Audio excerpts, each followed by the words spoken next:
Welcome to MMA Bro. Make sure that if you like this video to like and subscribe and leave a comment on what you guys would like to see next. Now let's get into this video where we're going to talk about the main event of UFC 252, Cormier versus Miocic. In this video, we're going to talk about the build-up to their first matchup, the news surrounding the UFC 252 Cormier versus Stipe, and lastly, why each fighter needs to win this fight.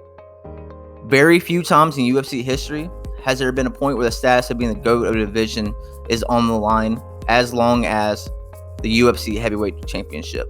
When Cormier faces Stipe Miocic, the question that remains is what's going to go down.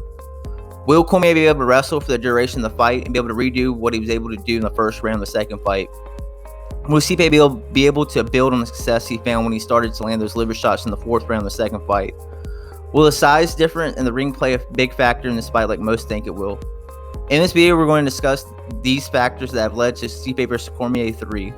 Going into the first fight, the biggest thing with Stipe Miocic was trying to establish his dominance. After setting a record for most UFC heavyweight championship defenses, trying to establish himself as the greatest heavyweight in UFC history, and the next building block was supposed to be adding Cormier to his names under his belt.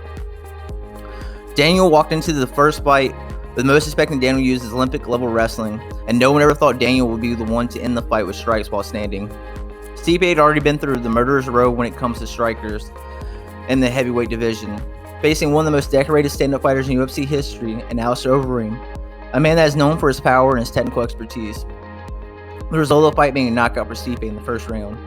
Next up was one of the most technical boxing experts in the UFC heavyweight division when he fought Junior Dos Santos, but the results would not change as Stipe would knock him out in the first round. In his fight before fighting Daniel, Stipe went to octagon against one of the most scary fighters in UFC history, and his name is Francis Ngannou. Stipe being battle ready as ever went the distance with the Nigerian Nightmare.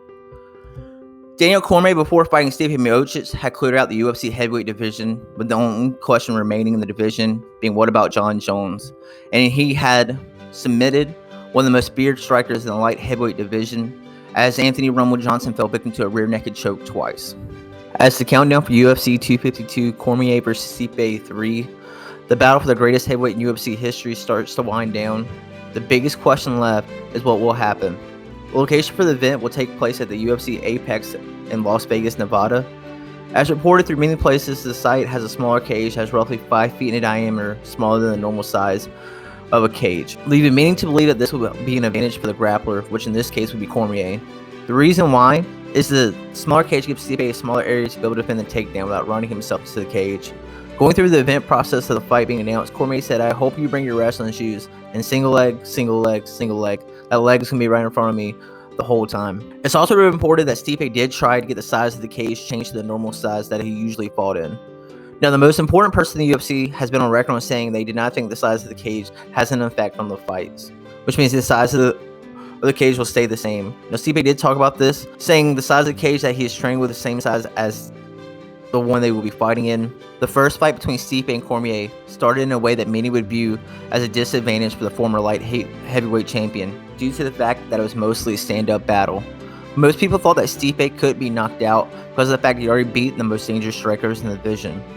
This fight was short, and more than anything left Stipe with a sense of needing to prove that he was the best and the greatest heavyweight in UFC history. After the fight, Cormier thought he had proven that he was in fact one of the greatest fighters in UFC history. The biggest thing that this fight trilogy is about is exactly what Cormier said.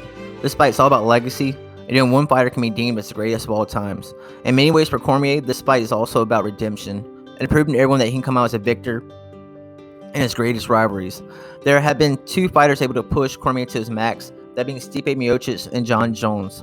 For Cormier to truly take that next step for being in the battle for top 5 ever, he's had to cement his legacy and prove that go to war with what many people view as the greatest and walk out as a victor to submit his legacy. At UFC 252 Stipe versus Cormier, Stipe Miocic is out to prove something different, and that's confirmed that the first fight was a fluke.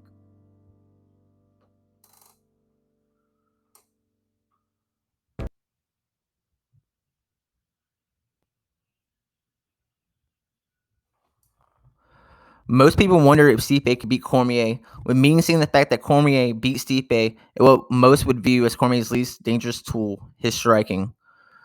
Those close to Stipe and Stipe himself believe that the better fighter did not walk out of the ring as a champion. In the second fight, Beginning, Stipe looked sluggish and far from what most people had come to expect from him, eventually leading his coach to step in.